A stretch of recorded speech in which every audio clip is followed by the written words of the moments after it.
Hey cats, Ed, Trail Mix Bud here. Today I'm furnishing you footwear fans with my initial review of the NIKE ZOOMX ZEGAMA. A slice of ZOOMX trail tackling cushion here, but it comes with a price.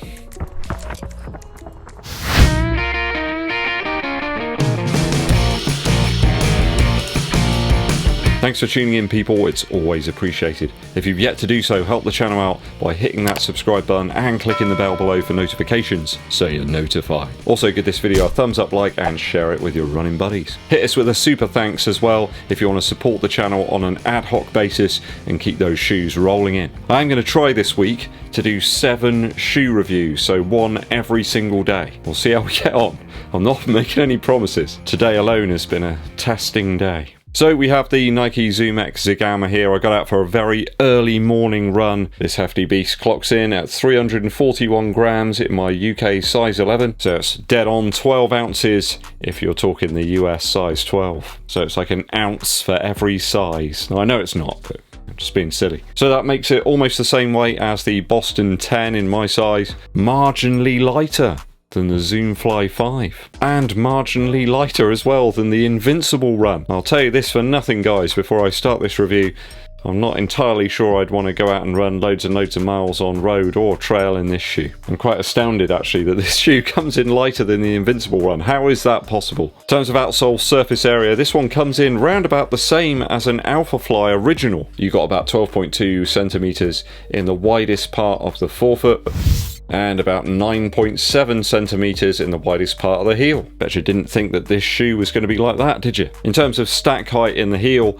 I'm measuring about 42 millimeters here. No idea what we got in the forefoot. I can't measure that. It cups around the foot quite a bit, so I can't even give you an approximation. But you certainly know that you're on a lot of foam here. Not in a good way either, in a sort of unstable sort of way. Little tidbit of information for you, so that's 80 grams heavier in this shoe than the Alphafly original.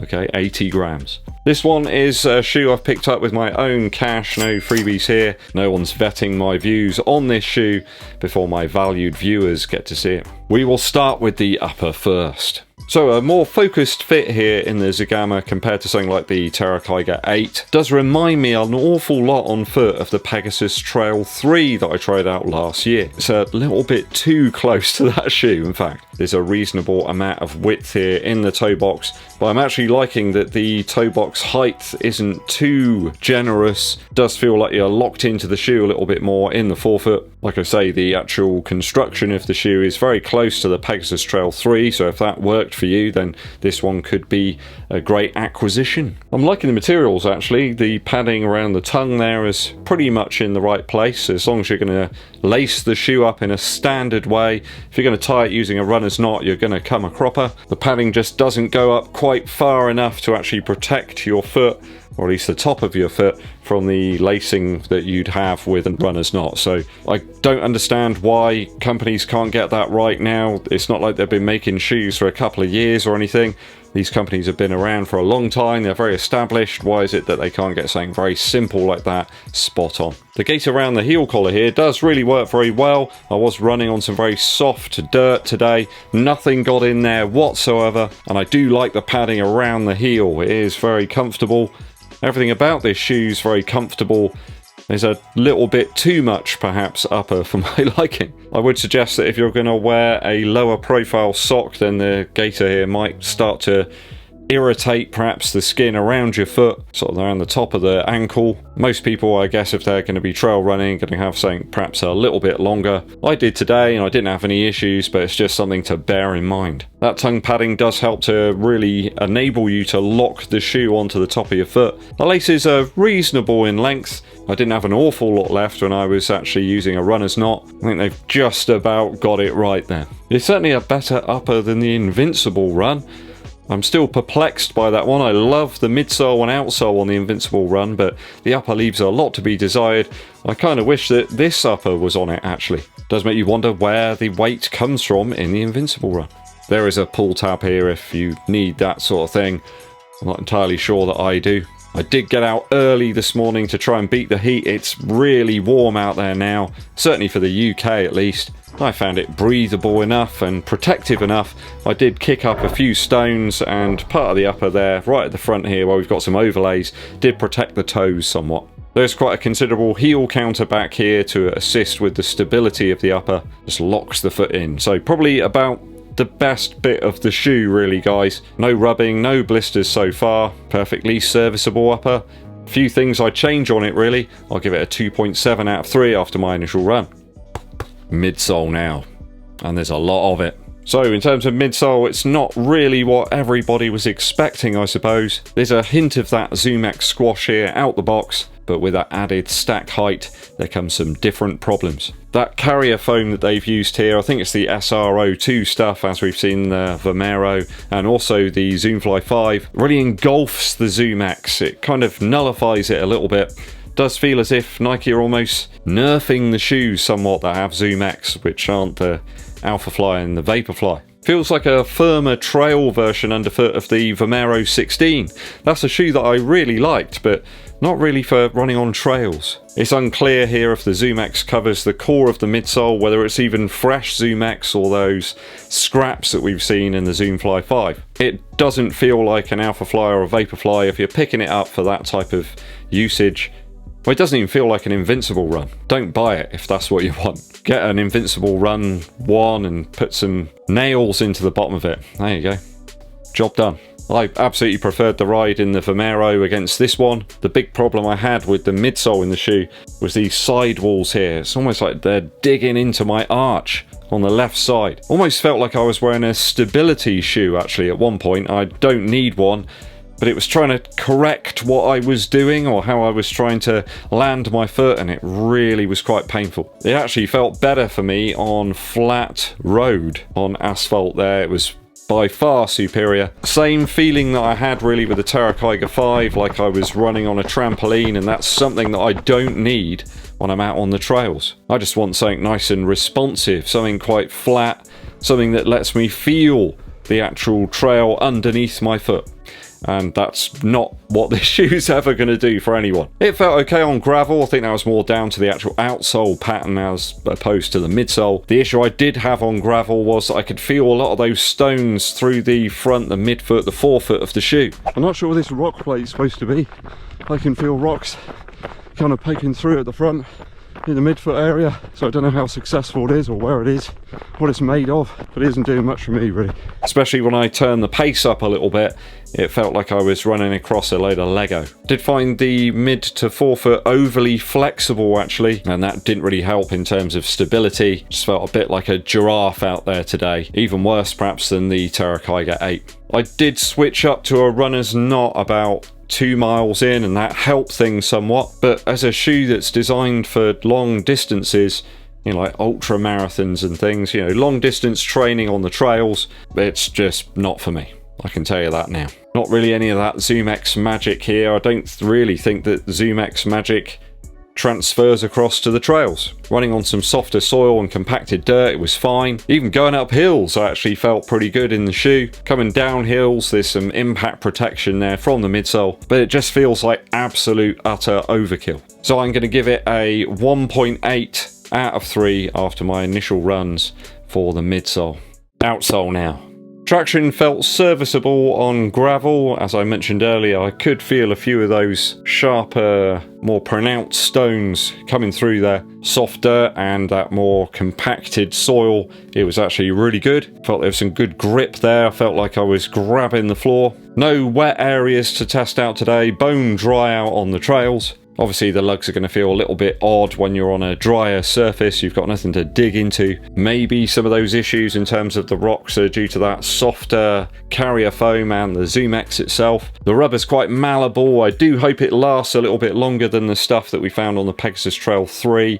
When I tested out last year, I found that the pattern on the outer section of the lugs wore away really quickly. Now, there's apparently a rock plate here. I believe it's probably this yellow stuff that's underneath the rubber here. I don't know whether it's just not really doing an awful lot, or perhaps I was stepping on the wrong type of rocks. but it didn't do much for me today. I could feel all of those coming through on the gravel. So, okay, I suppose if you're going to be doing an ultra or some sort of long distance trail run and there's no gravel, wasn't really a tough test today. My trail's not the most technical.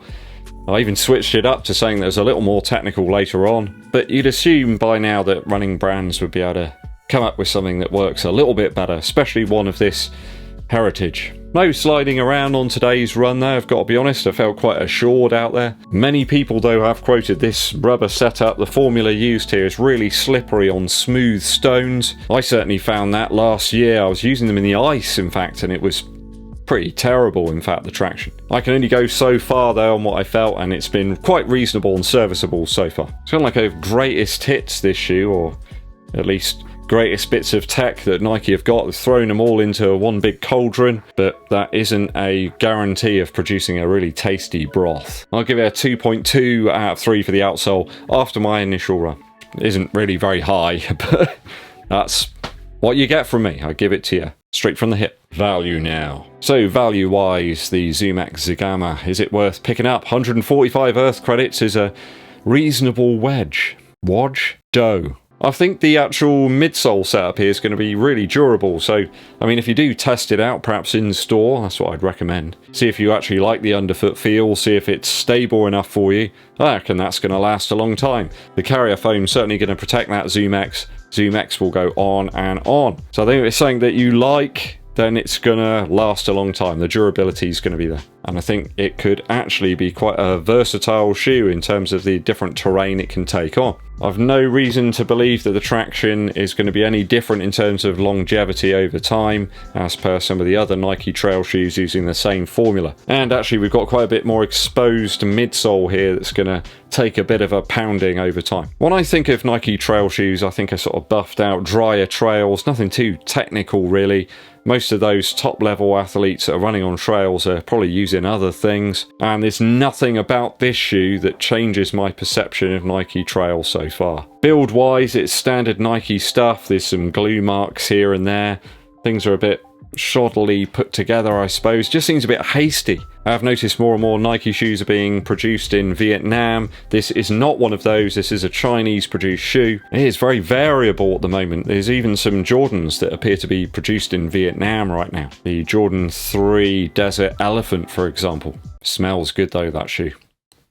Really does. In fact, one of the best Nike produced shoes I've seen recently is a pair of Air Jordan 1 lows I got for my daughter. That one's superb. The actual quality of the materials and the build is second to none. So it's really varied right now in terms of the build quality of Nike offerings. At least the eyelets have been punched out properly this time, not like I had on the Terracotta 8 a few weeks back. All of them are there. You can actually put the laces through them.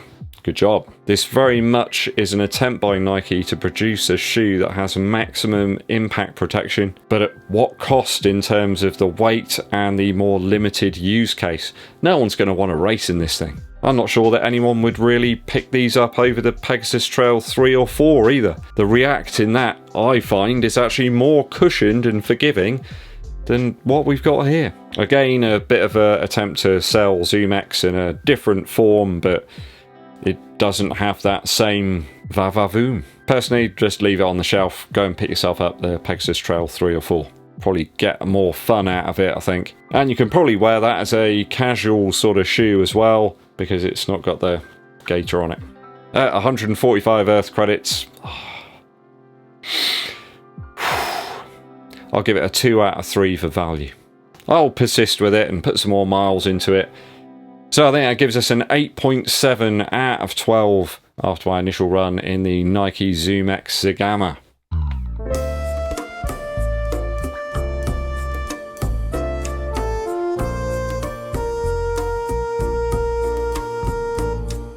Have you picked this one up? Are you enjoying it? You might think I've completely lost the plot, but whatever your opinion, it is valid.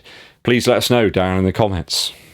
Musical interlude for you. I've been revisiting an album from 2020. It's a bit of a lost year for albums and music. Traditional Techniques by Stephen Malkmus. Some fantastic acoustic guitar based tracks on this one. I really love The Greatest Own in Legal History, track 3 on the album. Some beautiful melodies there, mystery, intrigue, which is what you always get with Stephen Malkmus material. Beautiful, summery, shimmering vibes of the track Cash Out.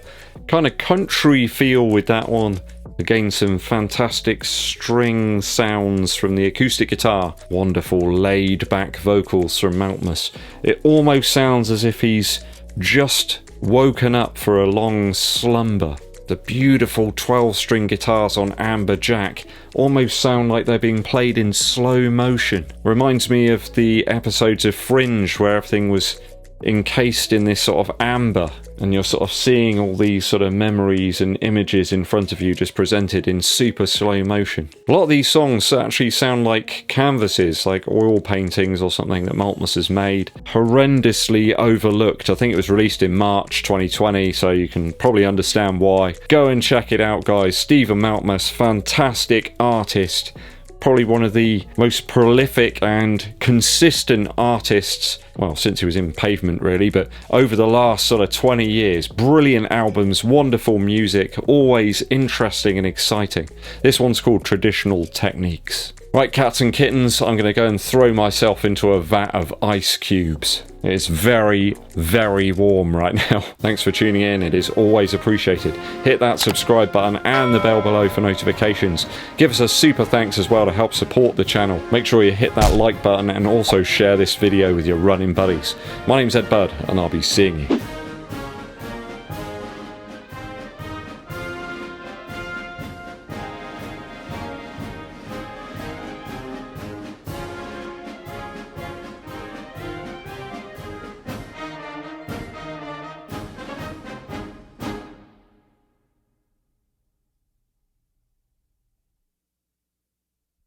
Just a quick one. I've worn hundreds of shoes, reviewed loads and loads of shoes over the past 3-4 years, and there's only one that's given me pain in the arch like I had today, and that is the Zegama. I've worn loads of different trail shoes, loads of different road shoes, but that, I don't know where that's coming from, but it's not nice in any way. I've worn 3 other pairs of shoes today, and my foot feels fine now, so just for your information, just for that transparency. Hey guys, Eddbud here. Testing out the NIKE ZOOMX ZEGAMA today. Got out nice and early, so it's nice and chilly out here, I suppose. A reasonable temperature. Certainly better than it was going to be later on, it'll be too warm. Hitting the trails, there's one relatively nearby, it's about half a mile. Nice big hill up there. We're going to head up that one later on the way back.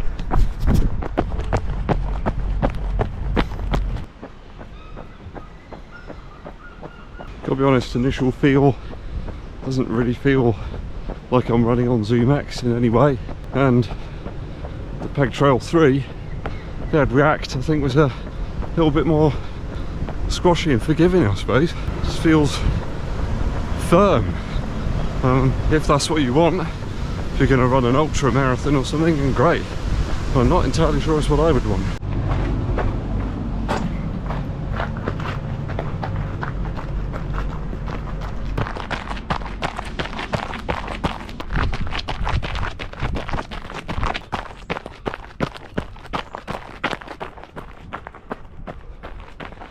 Quite a few of you have been asking about my glasses.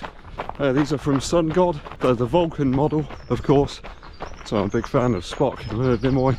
They are fantastic. Not masses and masses of shade, just cutting out some of the irritating rays. And I've got to be honest, I find the fit fantastic. Really enjoying these from Sun God.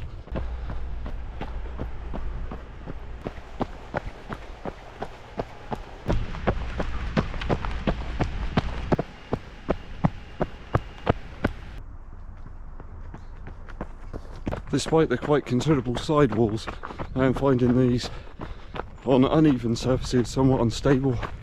Bear in mind I'm quite tall, but a lot of the foam here really is around the back of the heel, trying to stabilise the foot, and they're a weighty shoe. I can feel the weight. So I am liking this slightly wider landing platform. I think it's about the same as the Alphafly original. does create a nice zone to sort of land in. I'm not sure where this rock plate is supposed to be. I can feel rocks kind of poking through at the front in the midfoot area, so I don't know how successful it is or where it is, what it's made of, but it isn't doing much for me really.